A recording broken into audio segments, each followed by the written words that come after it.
तो हमेशा की तरह स्टार्ट करते हैं कंसोल से और नोटपैड प्लस प्लस से।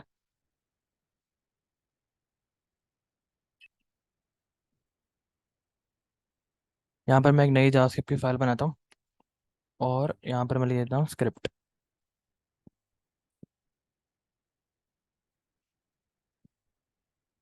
तो सेव कर लेते हैं और इसको हम नाम देते हैं ऑपरेटर्स .html। और इसको मैं ऑल फाइल कर देता हूँ यहाँ से, या फिर HTML कर लेते हैं। चलो अब तो ऑल फाइल हो गया, ऑपरेटर्स डेस्कटॉप पर सेव करते हैं। उसके बाद इसको ब्राउजर में खोल लेते हैं, copy to clipboard, copy full path, और यहाँ क्रोम में हमने इसे खोल लिया।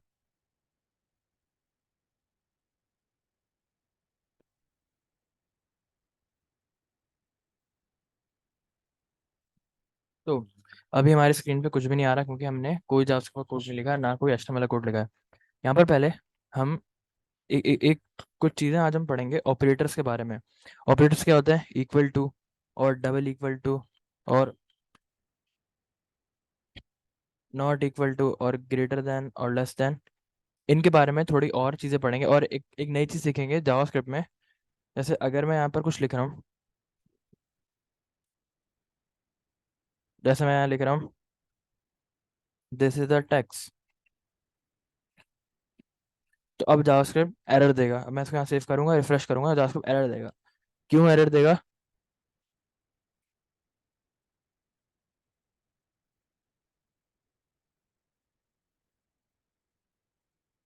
क्योंकि जावास्क्रिप्ट इस नाम का वेरिएबल ढूंढेगा, है ना। जावास्क्रिप्ट ढूंढेगा कि दिस नाम, क्योंकि अभी हम इतनी दिन से वेरिएबल्स पे बात कर रहे हैं। तो जावास्क्रिप्ट इस नाम का, दिस नाम का वेरिएबल ढूंढेगा, इस नाम का वेरिएबल ढूंढेगा, ए नाम का, टेक्स्ट नाम का, इन सब का वेरिएबल ढूंढेगा।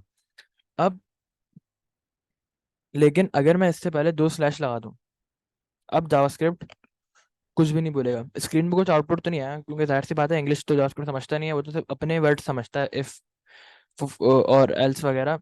लेकिन जावास्क्रिप्ट ने कोई एरर नहीं दिया। इस चीज को हमने HTML में भी पढ़ा था। HTML में इसको इस तरह लिखते थे, अगर आपको याद हो।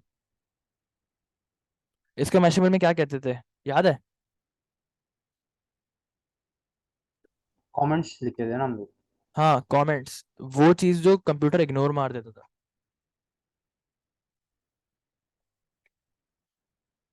अब मैं यहाँ पर चार पांच कमेंट्स रख सकता हूँ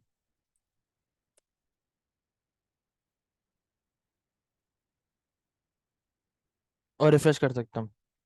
अब यहाँ पर मैं अगर फर्ज करें मेरा जो कमेंट है वो बहुत बड़ा और वो चार पांच लाइनों में आ रहा है, तो मैं बार बार स्लैश लगाऊंगा। इससे अच्छा जावास्क्रिप्ट में एक चीज होती है और वो कहलाती है मल्टी लाइन कमेंट्स। वो क्या होता है कि मैंने स्लैश लगाया, स्टार लगाया, उसके बाद जहां तक मेरा कमेंट चल रहा है चल रहा है,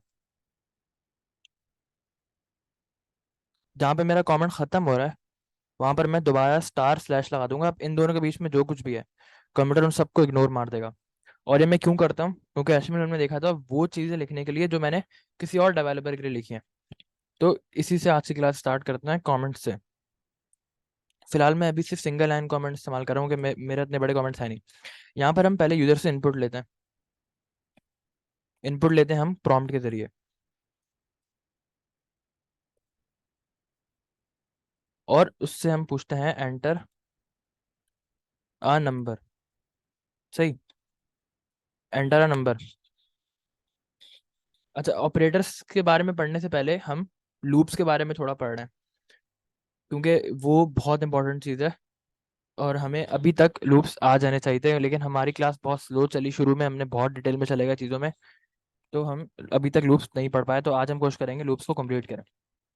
अब मैं यहाँ पर prompt enter a name, enter a number,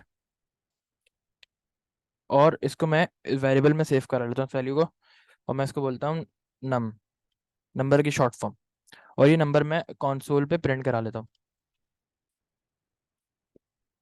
num.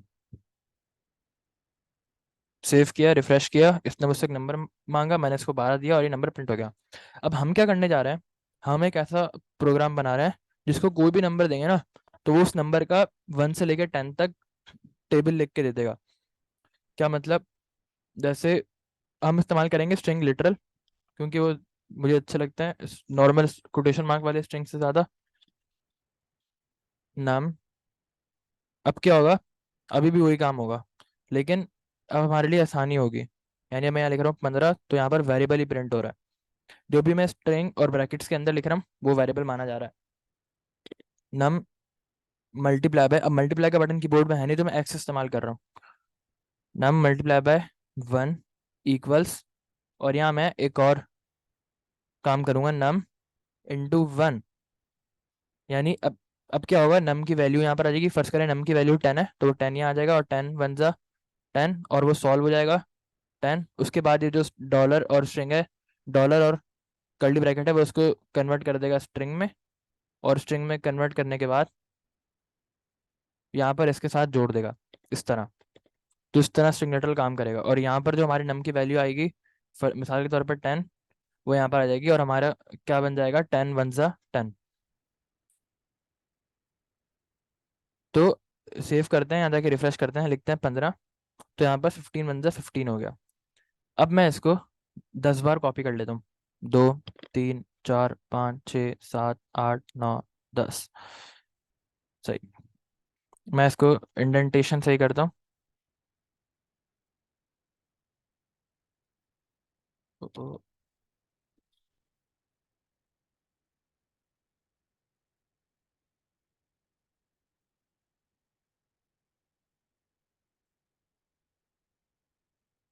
Save करते हैं, यानी कि रिफ्रेश करते हैं। तो अब मैं लिखता हूँ 10, और अब आ गया 10 1 जा 10, 10 और 10 बार एक ही चीज प्रिंट हो गई। अब इसको हम चेंज करते हैं, नम 2 जा करते हैं, नम 3 जा करते हैं, 4 जा 5 6। वैसे ये 3s आर होता है, 10 1s आर, 10 2s आर। तो 9 8 7 6 5 4 3 2 1। सेव करते हैं, यहाँ के रिफ्रेश करते हैं, और अब मैं इसको अपनी मर्जी से कोई और नंबर देता हूँ। मैं इसको देता हूँ मिसाल के तौर पर 8। तो यहाँ पर सिंपल 8 का टेबल प्रिंट हो गया, 8 1 जा 8, 8 2 जा 16, 8 3 जा 24, 8 4 जा 32, 8 5 जा 40, और इस तरह। अगर यहाँ तक आपको कोई कंफ्यूजन है तो आप पूछ सकते हैं, फिर हम, वरना फिर हम आगे बढ़ते हैं। ये हमने सिर्फ जो हमने पिछली 3 क्लासों में पढ़ा है उसी में से हमने रिपीट किया है। इस कोड में अगर आपको कोई प्रॉब्लम है। नहीं, सही है। सही, तो अब यहाँ से आगे बढ़ते हैं। अब ये बहुत ही लेंथी काम है कि हमने 10 बार कंसोल की स्टेटमेंट लिखी और 10 बार हमने प्रिंट किया। अब अगर ये टेबल हमें 20 तक चाहिए होता है, फिर हम क्या करते हैं, 20 तक लिखते हैं। और अगर हमें 100 तक चाहिए होता है तो हम 100 तक लिखते हैं। तो ये बहुत ही मुश्किल हो जाता है ना हमारे लिए। इसको हल करने के लिए एक चीज, एक कॉन्सेप्ट तमाम लैंग्वेजेस में है, और वो कहलाता है लूप। अब ये प्रोग्रामिंग का कॉन्सेप्ट है, और जो चीज भी प्रोग्रामिंग का कॉन्सेप्ट होती है वो हर लैंग्वेज में कॉमन होती है। सिंटेक्स अलग हो सकता है, लिखने का तरीका अलग हो सकता है, लेकिन वो हर लैंग्वेज में अवेलेबल होती है। जिस तरह हम इसमें कंडीशन कैसे लिखते हैं जावास्क्रिप्ट में, इस तरह लिखते हैं ना, यहाँ पर अपनी कंडीशन लिखते हैं, सॉरी, यहाँ पर अपनी कंडीशन लिखते हैं, और यहाँ पर अपना कोड लिखते हैं जो चलेगा। पाइथन में इस तरह करते हैं, यहाँ कंडीशन लिखते हैं बगैर स्मॉल ब्रैकेट के, और यहाँ पर स्पेस देके यहाँ पर अपना कोड लिखते हैं जो चलेगा। पाइथन में इस तरह होता है। तो कंडीशंस हर लैंग्वेज में होती हैं, लिखने का तरीका अलग होता है। इसी तरह लूप भी हर लैंग्वेज में होता है, लिखने का तरीका अलग होता है। लूप क्या होता है, लूप कहते हैं किसी भी काम को एक से ज्यादा मर्तबा करना। अब क्या मतलब एक से ज्यादा मर्तबा करना, किसी भी काम को रिपीट करना बार बार सेम पैटर्न पे। अब ये हम इसमें जावास्क्रिप्ट में कैसे कर सकते हैं, जावास्क्रिप्ट में जावास्क्रिप्ट का खुद का एक कीवर्ड है, और वो है वाइल। वाइल का मतलब क्या होता है इंग्लिश में, जब तक। तो यही इसका जावास्क्रिप्ट में मतलब है, जब तक। मैं इसको बोल सकता हूँ कि जब तक नंबर 10 से छोटा है, आप क्या करो, नम वन, ये स्टेटमेंट प्रिंट करते रहो। मैं इसको इस तरह आपको दिखाता हूँ। हमें यहाँ पर बनाता हूँ लेट आई इक्वल 0। सही। और अब मैं करता हूँ, जहां जहाँ ये 1 है ना, वहां मैं आई प्रिंट कराता हूँ।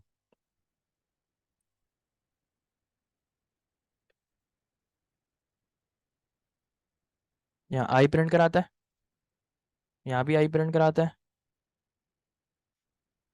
यहाँ भी आई प्रिंट कराता है। या सिंपल मैं इसको कॉपी पेस्ट मारता रहता हूँ।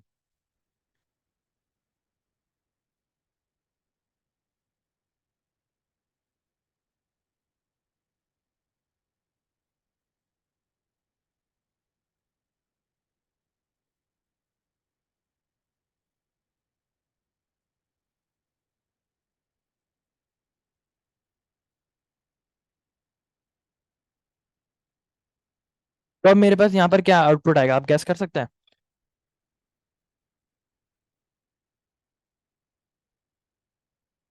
अगर मैं इसको चलाऊंगा तो मेरे पास क्या आउटपुट आएगा? आई की वैल्यू आएगी ना, जिस तरह नम की वैल्यू आ रही है उस तरह आई की वैल्यू आएगी। मैं इसको रिफ्रेश जी। करता हूँ, मैं लिखता हूँ 7, एंटर करता हूँ। और अब आई की वैल्यू क्या आती है? 0। तो 7 0 0, 7 0 0, 7 0 0, हर जगह 7 0 0 0 चलता जा रहा है। लेकिन अगर मैं हर स्टेटमेंट के बाद आई की वैल्यू प्लस कर दूं, यहाँ पर मैं आई की वैल्यू कर देता हूँ 1। और अब हर स्टेटमेंट के बाद आई की वैल्यू प्लस कर रहा हूँ। अब हमने देखा था कि अगर हम किसी वेरिएबल की वैल्यू को चेंज कर रहे हैं तो हमें लेट लगाने की जरूरत नहीं है, क्योंकि लेट का मतलब होता है नया वेरिएबल बनाओ। तो मैं यहाँ करता हूँ आई इक्वल 2, या फिर, और यहाँ मैं इसको कर देता हूँ आई इक्वल्स 3। या इसको करने का एक और तरीका भी होता है, आई इक्वल्स आई प्लस 1। उसका मतलब क्या होगा कि आई की पुरानी वैल्यू उठाओ, पुरानी वैल्यू क्या होगी यहाँ पर? 3 है, क्योंकि अब आई की वैल्यू 1 नहीं मानी जाएगी। यहाँ पर आने के बाद इसके बाद वाला जो कोड है वो आई की वैल्यू को 2 मानेगा, इसके बाद वाला जो कोड है वो आई की वैल्यू को 3 मानेगा, क्योंकि यहाँ पर आई की वैल्यू चेंज हो चुकी है, पुरानी वाली वैल्यू 1 नहीं रही। इसी तरह यहाँ पर आई प्लस जब 1 करेंगे तो यहाँ पर आई की वैल्यू क्या है? 3। तो ये 3 प्लस 1 क्या हो जाएगा? 4। तो इसी तरह आई इक्वल्स आई प्लस 1 का मतलब क्या होगा कि पहले ये वाली साइड पूरी सॉल्व होगी जिस तरह अलजबरा में होता है, और फिर उसकी जो वैल्यू आएगी वो इसको मिलेगी। ऐसा नहीं होगा कि आई को डायरेक्ट ही आई प्लस 1 मिल जाएगा, पहले पूरी left hand side right hand side solve होके होगी, और उसका जो आंसर आएगा वो आई को एज अ वैल्यू मिलेगा। इसका एक और तरीका होता है आई प्लस इक्वल 1। आई प्लस इक्वल क्या करता है? अगर मैं उसी वेरिएबल को उसी में प्लस उसी वेरिएबल को प्लस करा रहा हूँ किसी नंबर में, तो मैं आई प्लस इक्वल 1 लिख सकता हूँ। यानी आई प्लस 1 का मतलब आई इक्वल आई प्लस 1 है। लेकिन अगर मेरे पास कोई जे नाम का वेरिएबल है और वो मैं आई इक्वल जे प्लस 1 करा रहा हूँ, तो I plus equal J plus 1 से क्या होगा? ये I plus equal J plus 1 का मतलब होगा I equals I plus J plus 1। यानी प्लस इक्वल का मतलब क्या है कि जो भी आपके राइट हैंड साइड पे है ना, उससे पहले आई प्लस लग जाएगा। ये आई प्लस इक्वल का मतलब होता है। तो आई प्लस इक्वल का मतलब ये नहीं होगा, आई प्लस इक्वल जे प्लस 1 का मतलब ये नहीं होगा कि आई के जे प्लस 1। इसका मतलब होगा आई प्लस जे प्लस 1। तो प्लस इक्वल लगाने से जो भी वेरिएबल का नाम है वो वेरिएबल यहाँ पर प्लस इक्वल लग जाएगा, वो यहाँ पर आई प्लस लग जाएगा। और इसी तरह इसको करने का एक और तरीका होता है, और वो सबसे आसान तरीका है, वो है आई प्लस प्लस। जो भी आई की वैल्यू है उसमें एक प्लस कर दो, और ये सबसे ज्यादा आसान है। तो मैं अब आगे यही इस्तेमाल करूंगा, आई प्लस प्लस, आई प्लस प्लस, आई प्लस प्लस, और यहाँ पर भी आई प्लस प्लस। तो अब क्या होगा, हर कंसोल के स्टेटमेंट से पहले मेरी आई की वैल्यू चेंज हो चुकी है। तो अब जब यहाँ पर आई की वैल्यू इस्तेमाल होगी तो वो आई की वैल्यू 1 नहीं होगी, बल्कि यहाँ वाली वैल्यू होगी। यहाँ पर क्या वैल्यू होगी? यहाँ पर वैल्यू है 3, तो यहाँ पर होगी आई प्लस 1 4, यहाँ पर होगी 5, क्योंकि इसका मतलब भी यही है, क्योंकि इससे पहले 1 से पहले आई प्लस खुद ही लग जाएगा जब भी कोड चलेगा। और प्लस प्लस में क्या होगा? 6, यहाँ क्या होगा? 7। यहाँ आई की वैल्यू क्या होगी? 10। तो हर कंसोल से पहले मैंने आई की वैल्यू को प्लस कर दिया। अब मैं इस कोड को सेव करता हूँ, अब मैं यहाँ जाता हूँ, रिफ्रेश करता हूँ। अब मैं यहाँ लिखता हूँ नंबर 5। अब क्या हो रहा है? मेरे पास 5 का डबल प्रिंट हो रहा है, लेकिन थोड़ा आसान हो गया मेरे लिए। 5 प्लस फाइव वन ज़ा फाइव, फाइव टू ज़ा 10, फाइव थ्री ज़ा 15। अब हम इसको आसान करने निकले थे और हमने इसको और लंबा कोड बना दिया। ये तो और अ, मुश्किल हो गया मेरे लिए। तो इस पूरे कोड को सिंप्लीफाई करने के लिए हमारे पास एक चीज है और वो कहलाती है लूप। अब मैं इसी काम को, मैं इस फाइल को रीनेम कर देता हूँ, उसको कर देता हूँ टेबल विदाउट लूप। सही। और मैं यहाँ भी फाइल का नाम चेंज कर देता हूँ टेबल विदाउट लूप, एंटर करता हूँ। क्या बोला, name is not defined at table. Refresh करते हैं।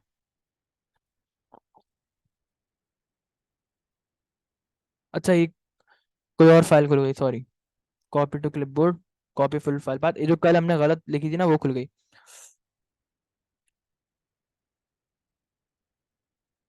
कॉपी फुल फाइल पाथ, यहाँ पेस्ट किया, एंटर किया और यहाँ पर फिर से एरर आ रहा है। हमने तो प्रॉम्प्ट पूछा ही नहीं है। अच्छा सही, ये हमने प्रॉम्प्ट जो है गलती से स्क्रिप्ट से बाहर निकाल दिया, इसलिए एरर आ रहा है। मैं इसको वापस यहाँ पर डाल देता हूँ।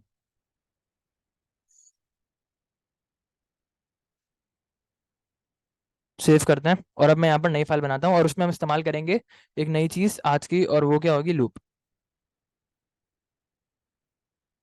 मैं इसको सेव करता हूँ।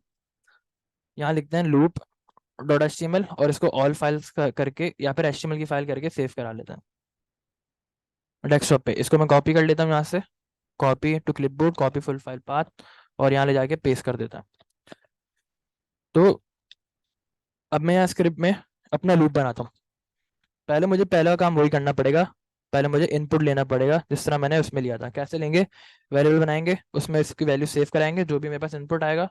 और इनपुट का मेरे पास फंक्शन कौन सा इस्तेमाल कर रहा हूँ, प्रॉम्प्ट। और यहाँ पर हम लिखते हैं prompt enter a number, save करते हैं, रिफ्रेश करते हैं, और यहाँ पर हमारा प्रॉम्प्ट काम कर रहा है। तो अब मैं आ जाता हूँ। अब मैं लिखूंगा वाइल, यानी जब तक। अब यहाँ पर एक और लूप होता है फोर लूप, वो भी मैं इस्तेमाल कर सकता हूँ, लेकिन अभी मैं फोर लूप पे डायरेक्ट नहीं आ रहा। मुझे ऐसा लगता है कि फोर लूप का जो लिखने का तरीका है वो थोड़ा सा मुश्किल है समझने में। वाइल लूप का आसान है, तो हम पहले वाइल लूप से स्टार्ट कर रहे हैं। वाइल का मतलब जब तक। जब तक क्या, पहले यहाँ पर एक वेरिएबल बनाते हैं और उसको नाम देते हैं आई, जिस तरह हमने पहले किया था। अब मैं यहाँ लिखता हूँ वाइल, यानी जब तक।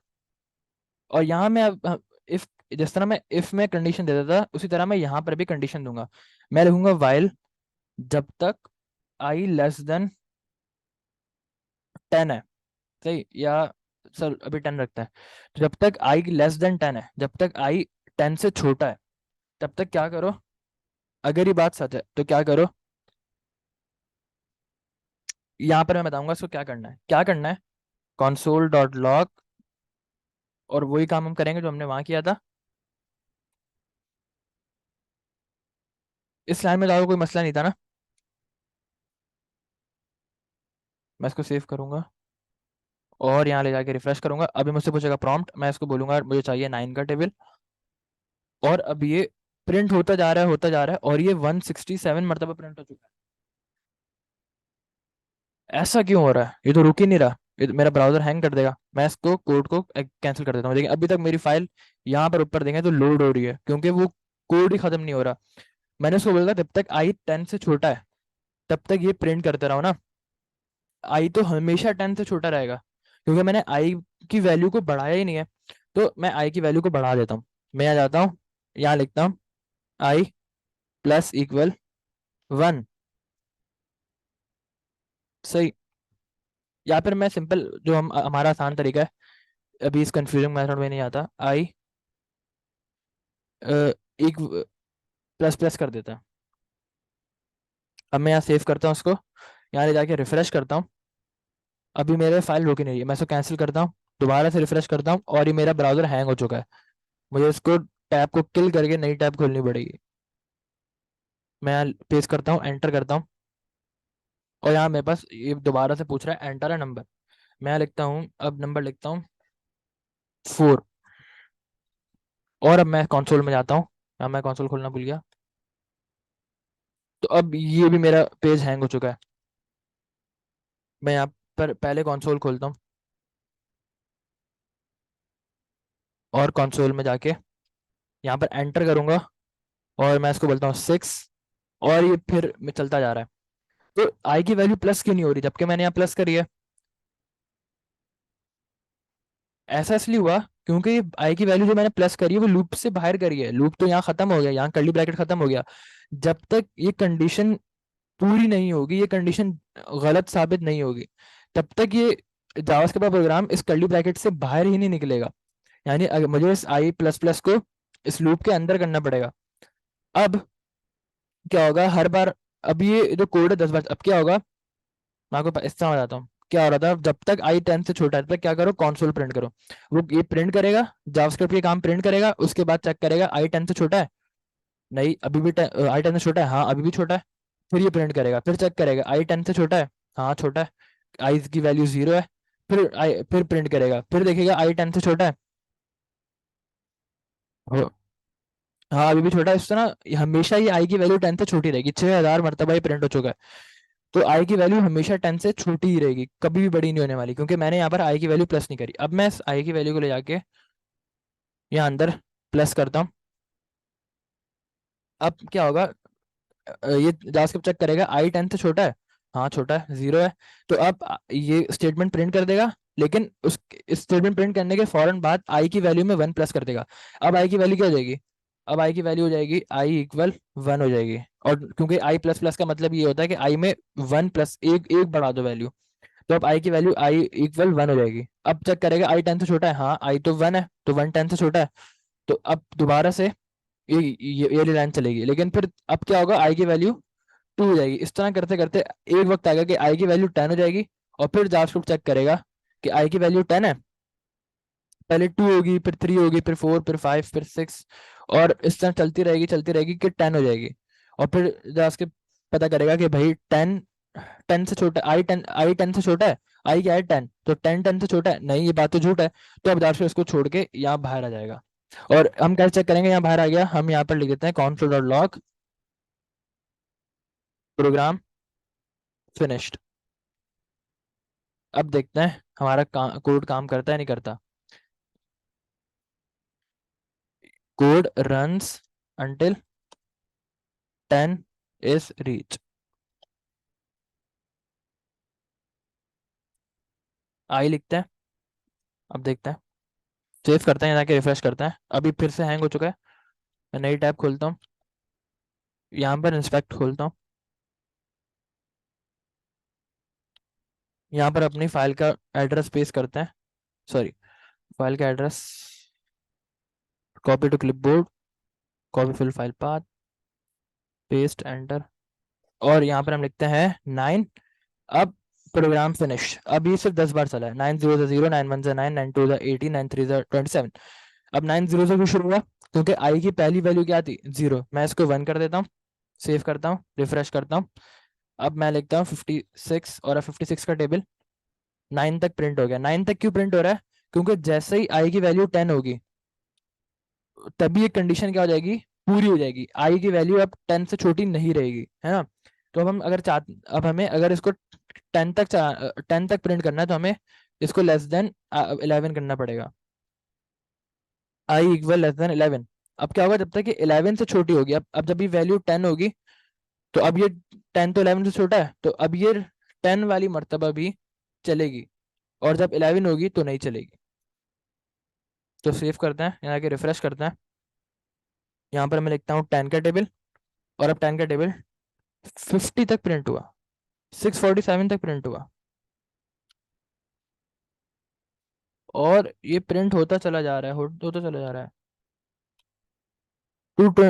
2048 तक प्रिंट हो गया। ऐसा क्यों हुआ? क्योंकि मैंने उसको बोला जब तक, मैंने इसको आई नहीं दिया, मैंने उसको बोला जब तक 10 11 से छोटा है तब तक ये टेबल प्रिंट करते रहो। अब 10 तो हमेशा हमेशा के लिए 11 से छोटा ही रहेगा, कयामत तक 10 जो है वो 11 से छोटा रहेगा। और अगर 10 11 से छोटा होगा तो ये प्रिंट होगा। तो ये कंडीशन कभी भी फॉल्स नहीं होगी। ये अभी कहाँ तक प्रिंट कर चुका है? ये अभी 21,000 तक टेबल प्रिंट कर चुका है 10 का, और अभी भी लगा हुआ है। तो अब मुझे उसको बोलना पड़ेगा कि नहीं 10 नहीं, आई चेक करो। तो अब आई की वैल्यू प्लस होती जाएगी, हर बार चेंज चेंज होती जाएगी। और अब ये चलेगा। अब ये ब्राउजर भी मेरा हैंग हो चुका है। आज सारी टैब्स हैंग हो रही हैं, क्योंकि हम इसको हम कहते हैं इन्फिनिट लूप, एक ऐसा लूप जो कभी रुकेगा ही नहीं। क्योंकि हम जो उसको कंडीशन दे रहे हैं वो कंडीशन ही कभी गलत नहीं होगी। अब मैं लिखता हूँ 7, और अब 7 का टेबल 10 पर प्रिंट हुआ और प्रोग्राम फिनिश्ड हो गया। 1 से लेकर 10 तक। अगर यहाँ पर आपको कोई मसला है तो आप पूछें, फिर हम आगे बढ़ते हैं। अच्छा, यहाँ पर एक और भी है कि अगर मुझे ये टेबल प्रिंट कराना है 50 तक, तो अब मैं सिर्फ यहाँ 50 करूंगा, और मुझे 50 बार console डॉट लॉग लिखने की जरूरत नहीं है। मैं रिफ्रेश करूंगा तो मैं लिखूंगा 45, और यहाँ 45 का टेबल 50 तक प्रिंट हो गया।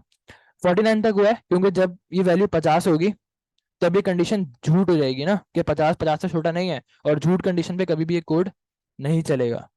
तो मैं इसको 51 कर दूंगा। सॉरी, आई को मैं 51 कर दूंगा, लेस देन। तो अभी मेरे पास 50 तक चलेगा, क्योंकि 51 पे अभी कंडीशन गलत होगी। तो मैं लिख दूंगा यहाँ पर 70, 60 का टेबल चाहिए, तो 60 का टेबल 50 तक प्रिंट हो गया। पूरा प्रोग्राम फिनिश्ड। और ये प्रोग्राम फिनिश कब चला है? उसी वक्त चला है जब ये पूरा प्रोग्राम खत्म हो गया, यानी यहाँ पर आने के बाद प्रोग्राम फिनिश चला है। जब तक आई की वैल्यू 50 से छोटी थी तब तक सिर्फ यही दोनों चलते रहे। इस कर्ली ब्रैकेट से प्रोग्राम बाहर नहीं आया। तभी बाहर आया जब ये कंडीशन झूठ हो गई। तो अगर यहाँ पर तक आपका कोई सवाल है तो आप पूछें, वरना फिर हम आगे बढ़ते हैं। ये हमारे जावास्क्रिप्ट की फाइल है। सॉरी।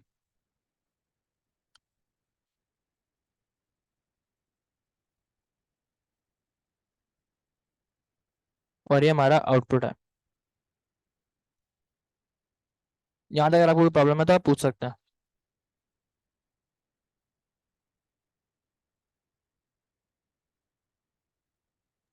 नो प्रॉब्लम, सही है। वाइल लूप कैसा लगा आपको? अलग अलग कंसोल लिखने से ज्यादा बेहतर है। है।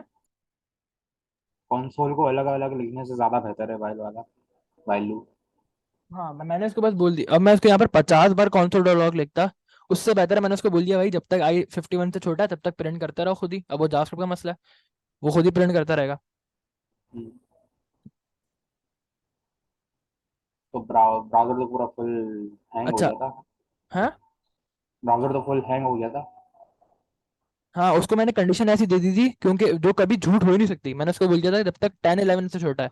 तो 10 तो जिंदगी भर 11 से छोटा ही रहेगा। तो कभी बड़ा हो ही नहीं सकता ना 11 से, वो तो एक फिक्स नंबर है, वो तो एक सच है।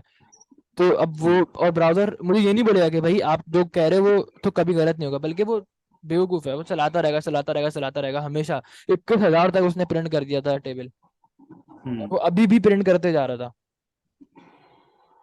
सही सही। तो अब मैं आपको थोड़ा गुस्सा दिलाता हूँ एक चीज प्रिंट करके, और वो है 50 बार प्रिंट करे anime is over rated. Not so much. For उसका माय हार्ट। सेव करता हूँ, रिफ्रेश करता हूँ, और अब 50 बार प्रिंट कर दिया एनिमे इज ओवर रेटेड। इसके लिए लूप लगाओ तो समझ आएगा 50 बार से क्या होता है। है। इन्फिनिट लूप लगाओ तो समझ आता है 50 बार से क्या होगा। यहाँ पर मैं ऐसा कर देता हूँ कि जो प्रॉम्प्ट से जो नंबर आ रहा है ना, प्रॉम्प्ट से जो नंबर आ रहा है, जब हम्म, तक वो नंबर रीच नहीं होता, यानी 50 कर दो हाँ। प्रॉम्प्ट में अगर मैं 50 दूंगा, सही, हम्म, तो यहाँ पर 50 आ जाएगा प्रॉम्प्ट, है ना। हम्म, प्रॉम्प्ट में अगर मैं 100 दूंगा, यहाँ 100 आ जाएगा। तो प्रॉम्प्ट में जो नंबर दूं, जब तक आई उससे छोटा ना हो तब तक ये प्रिंट होता रहे। मैं रिफ्रेश करता हूँ और प्रॉम्प्ट में इसको नंबर देता हूँ बहुत बड़ा, और अब ओके। ये उतनी बार एनिमे ओवर रेटेड प्रिंट करता रहेगा। PC overload. हाँ, ये प्रो रैम प्रो पूरी पी मर्दासनी जाएगा। कर रहा है। हाँ। हाँ। लेक्चर यही है। एम एस ओवर रेटेड। इट्स यार स्टिल यहाँ पर अभी गोइंग। हमारा एक दोस्त है फरहान, वो भी ये वीडियो देखेगा तो उसको हाँ, तो बहुत गुस्सा आएगा। तो मैं इसको अभी कैंसिल कर देता हूँ, अभी रुकेगा इसकी तो नहीं। खुद मैं रुक गया, इसकी चलो तो रुक खुद गया, मैं चलो लेता हूँ। ये रुकेगा नहीं अभी ये। मैंने कितना, 1 मिलियन लिखा था, कुछ इस तरह लिखा था। एक तो मिलियन लिखा था। हाँ। Make it stop. तो मैं इसको टेबल विद लूप कर देता हूँ। अबे पॉज कर लो, पीसी हट जाएगा। हाँ, तो यहाँ अब हम पार्ट 2 स्टार्ट करते हैं।